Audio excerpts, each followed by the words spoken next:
Jules Verne. Voyage au centre de la Terre.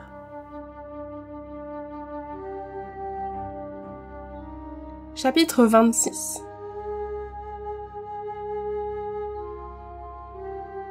Il faut l'avouer, les choses jusqu'ici se passaient bien, et j'aurais eu mauvaise grâce à me plaindre. Si la moyenne des difficultés ne s'accroissait pas, nous ne pouvions manquer d'atteindre notre but. Et quelle gloire alors! J'en étais arrivé à faire ces raisonnements à la Lidenbrock. Sérieusement?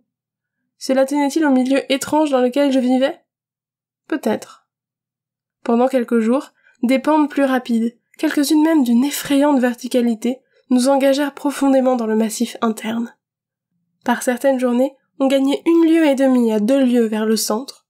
Descentes périlleuses, pendant lesquelles l'adresse de Hans et son merveilleux sang-froid nous furent très utiles.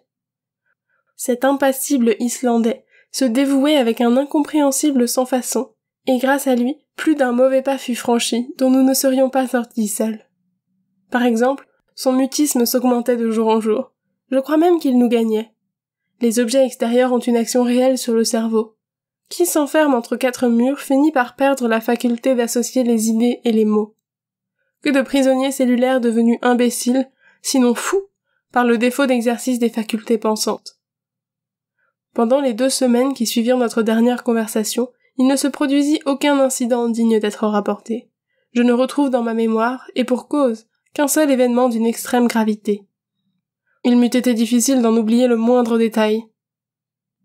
Le 7 août, nos descentes successives nous avaient amenés à une profondeur de 30 lieues. C'est-à-dire qu'il y avait sur notre tête 30 lieues de rocs, d'océans, de continents et de villes. Nous devions être alors à 200 lieues de l'Islande? Ce jour-là, le tunnel suivait un plan peu incliné. Je marchais en avant.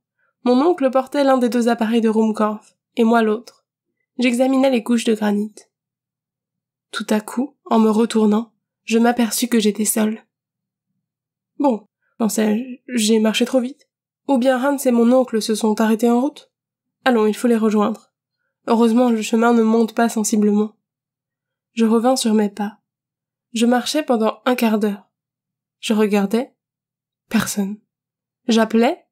Point de réponse. Ma voix se perdit au milieu des caverneux échos qu'elle éveilla soudain. Je commençais à me sentir inquiet. Un frisson me parcourut tout le corps. Un peu de calme, dis-je à haute voix. Je suis sûr de retrouver mes compagnons. Il n'y a pas de route. Or, j'étais en avant. Retournons en arrière. Je remontais pendant 1 demi-heure. J'écoutais si quelque appel ne m'était pas adressé, et dans cette atmosphère si dense, il pouvait m'arriver de loin. Un silence extraordinaire régnait dans l'immense galerie.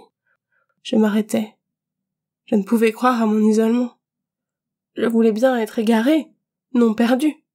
Égaré, on se retrouve. Voyons, répétai-je, puisqu'il n'y a qu'une route, puisqu'ils la suivent, je dois les rejoindre. Il suffira de remonter encore. À moins que, ne me voyant pas, et oubliant que je les devançais, il n'ait eu la pensée de revenir en arrière? Eh bien, même dans ce cas, en me hâtant, je les retrouverai, c'est évident. Je répétais ces derniers mots comme un homme qui n'est pas convaincu. D'ailleurs, pour associer ces idées si simples, et les réunir sous forme de raisonnement, je dus employer un temps fort long. Un doute me prit alors. Étais-je bien en avant? Certes, Hans me suivait, précédant mon oncle. Il s'était même arrêté pendant quelques instants pour rattacher ses bagages sur son épaule. Ce détail me revenait à l'esprit. C'est à ce moment même que j'avais dû continuer ma route. D'ailleurs, pensais-je, j'ai un moyen sûr de ne pas m'égarer. Un fil pour me guider dans ce labyrinthe, et qui ne saurait casser, mon fidèle ruisseau. Je n'ai qu'à remonter son cours, et je retrouverai forcément les traces de mes compagnons. Ce raisonnement me ranima, et je résolus de me remettre en marche sans perdre un instant. Combien je bénis alors la prévoyance de mon oncle lorsqu'il empêcha le chasseur de boucher l'entaille faite à la paroi de granit. Ainsi, cette bienfaisante source, après nous avoir désaltérés pendant la route, allait me guider à travers les sinuosités de l'écorce terrestre.